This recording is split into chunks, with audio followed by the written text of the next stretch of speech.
So the Rams take on the Cardinals this Sunday, and this is going to be my game preview and predictions for that game. Let's get into it. So here we are on PFF. As always, I like to use PFF just so that we can all see what's kind of going on with the game. I would like to mention, PFF is not God. Just because they give Puka Nacua a #1 grade in the for receivers in the league does not mean that he is the best receiver in the league. I want to make that noted.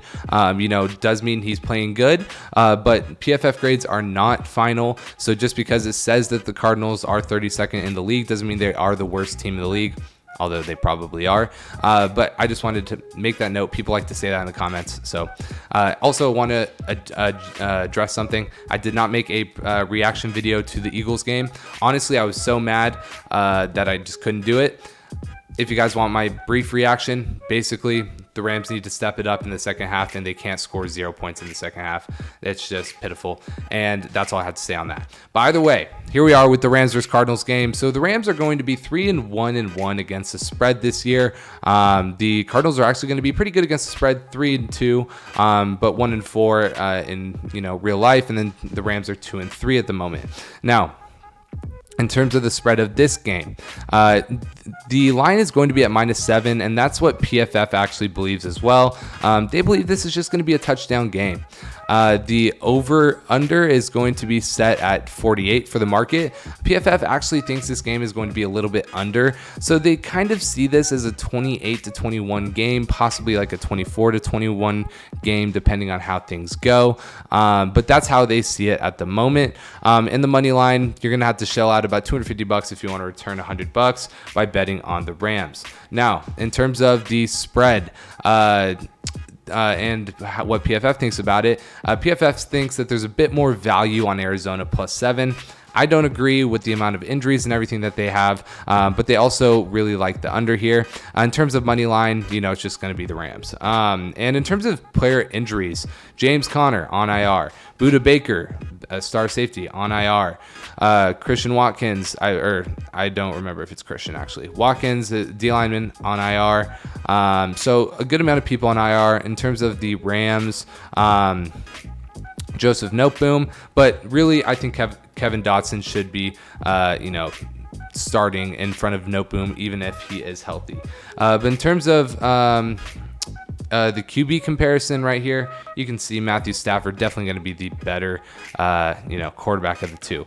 Now, taking a look at green line just real quick, it's going to be a lot of the same stuff, but the Rams have a 72% win probability, and the market has the Rams at -320.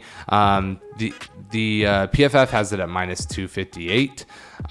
So yeah, in terms of the spread, the cover probability is only 44%. So really expect to see within a touchdown game here. I don't know if I'm going to predict that, but that's kind of what the market sentiment is at the moment. And yeah, we'll go to best bets real quick, and we already went under those. So now we can get into the lineup. So how do we stack up? And obviously Budda Baker is not going to be on this because he has on IR, and Matthew Stafford is going to pick apart this defense. This is going to be a massive day for Cooper Kupp and Puka Nacua. If you have them in your fantasy, you can start both of these players, and I assume they both have close to 100 yards and a touchdown each, honestly. Whether Tutu or Higbee steals one of those from them, or Matthew Stafford throws for 3 or more touchdowns, that's remains to be seen. But we can see here the secondary not too hot. The front seven for the Cardinals not too hot either. The Rams are going to be able to do whatever they want on this Cardinals team. Really, there's no redeeming quality about this team, especially with Budda Baker out. Now, in terms of the Rams, we have an outstanding wide receiver core. Puka Nacua going to be ranked number 9th out of 110 receivers this year. Cooper Kupp wouldn't be too far behind, having a good first game back. And then Tutu Atwell, also ranked 38th out of 110 receivers as well. Higbee going to be a very solid tight end. Stafford, the 7th QB, and Kyron Williams, the 27th running back. playing a bit better than that PFF grade's giving him credit for. Now, Alaric Jackson is back, and Kevin Dodson has been playing very good. He's the number 3 guard out of 78. And I've been saying this since the beginning of the season. I want Kevin Dodson to play because he's an outstanding pass blocker. Havenstein, obviously, playing well, and then Avila has been playing well as well. So offensively, the Rams are going to just absolutely do whatever they want. I think Matthew Stafford throws for 275, 3 touchdowns, and I think Kyren Williams has like 75 yards and a touchdown on his own. I think it's going to be a great fantasy day for the Rams. Defensively, the secondary has had its problems, especially with big plays. If we can limit big plays, this is going to be a very easy game. But if Josh Dobbs just gets off a few slingers here and there, he just slings it to, Marquise Brown or Michael Wilson, say that happens, it's a possibility that they can get a few on us, and that's how they keep it close. But they're not going to have any time. This is a terrible offensive line for them. Aaron Donald has been doing absolutely amazing. Kobe Turner, been surprisingly good. Byron Young, not surprising to me, but he's been playing very good at edge rusher too. Now, Michael Hoyt is just getting exposed every week because he's been having to guard tight ends and people much faster than him.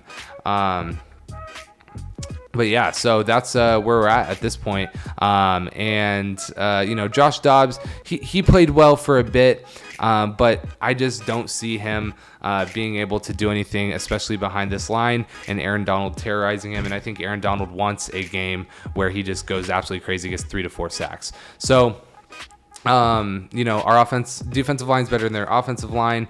Our linebackers are solid, with Ernest Jones really stepping up his play recently. And honestly, Darian Kendrick has his moments where he has mental lapses, but he also has his moments where he has great plays. And Ahkello Witherspoon has been playing absolutely amazing this year. So at this point, maybe they get a few big plays on us, but as long as we limit those, we are going to be able to just do whatever we want to this offense. So, considering I said that we're going to be able to do whatever we want to this defense and the offense, I'm not predicting a close game. Personally, I think that the Rams are going to win anywhere from 28. They're going to have anywhere from 28 to 31 points. So I'll go with 31 points to, I'll be nice and say 10. So I think we win by 3 scores. I think this spread is going to be something that I take on all my parlays this week. Hopefully at plus 6.5, just in case they somehow make it close at the end. But personally, I'm going to go with Aaron Donald terrorizing this game. Cooper Kupp having yet another stellar game after his last game, and hopefully getting a touchdown as well. I'm going with the Rams 31 to 10. And then it could possibly get a little, close at the end, depending on the big plays that they're able to make. But I don't think it's going to be enough to have the Rams in any real danger. So that's where we're at. I think this is an amazing fantasy week. Let me know what you guys think in the comment section below, and then I will see you guys in the next one. Leave a like and subscribe. Peace.